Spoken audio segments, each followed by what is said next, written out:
Friends இவர் தன்னுடைய lower கூட வெளியே ஹோட்டலுக்கு சாப்பிட கார்ல போயிட்டு இருக்காரு. அப்போ ஒரு போலீஸ் இவங்களை மறிச்சு உங்ககிட்ட பிளாக் மணி இருக்குன்னு எனக்கு தகவல் வந்திருக்கு, ஒழுங்கா எங்க வச்சிருக்க சொல்லிடுன்னு கேட்கும்போது, சார் நானே ஹோட்டலுக்கு போக பணம் இல்லாம இருக்கேன், என்கிட்ட பிளாக் மணியாங்கிறாரு. அப்போ வண்டியை செக் பண்ணி வா, டிக்கே திறந்து காட்டுன்னு சொல்றாரு. இவருடைய காதலோட ஃப்ரெண்டு இந்த மாதிரி ஃப்ராடியா நீ லவ் பண்ணிட்டு இருக்க, இவனை நம்பாதன்னு சொல்லிட்டு இருக்காங்க. அப்ப டிக்கில பார்த்தா ஒரு சூட்கேஸ் இருக்கு, அதை ஓபன் பண்ணி பார்த்தா ஏகப்பட்ட பணம் இருக்கு. எல்லாருமே ஷாக் ஆயிடுறாங்க.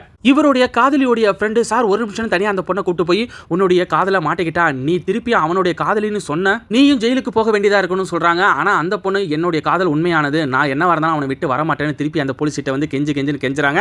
அவர் அப்ப எனக்கு ஒரு 2 லட்சம் நீங்க லஞ்சத்தை கொடுத்தீங்க அப்படின்னா உங்க மேல கேஸ் போடாம நான் விட்டுறேன்னு சொன்ன உடனே இந்த பொண்ணு தன்னுடைய அண்ணனுக்கு கால் பண்ணி 2 லட்சம் பணத்தை எடுத்து வர சொல்றாங்க. அவரும் எடுத்துட்டு வந்து கொடுத்ததுக்கு அப்புறமா அதை போலீஸ் கிட்ட கொடுக்குறாங்க. ஆனா அவரு எப்பா நீ நல்ல பொண்ணை தான் காதலிச்சிருக்கன்னு சொல்றாரு. அந்த பொண்ணுக்கு ஒண்ணுமே புரியல. ஆக்சுவலா அந்த போலீஸ் இவருடைய அப்பா தாங்க.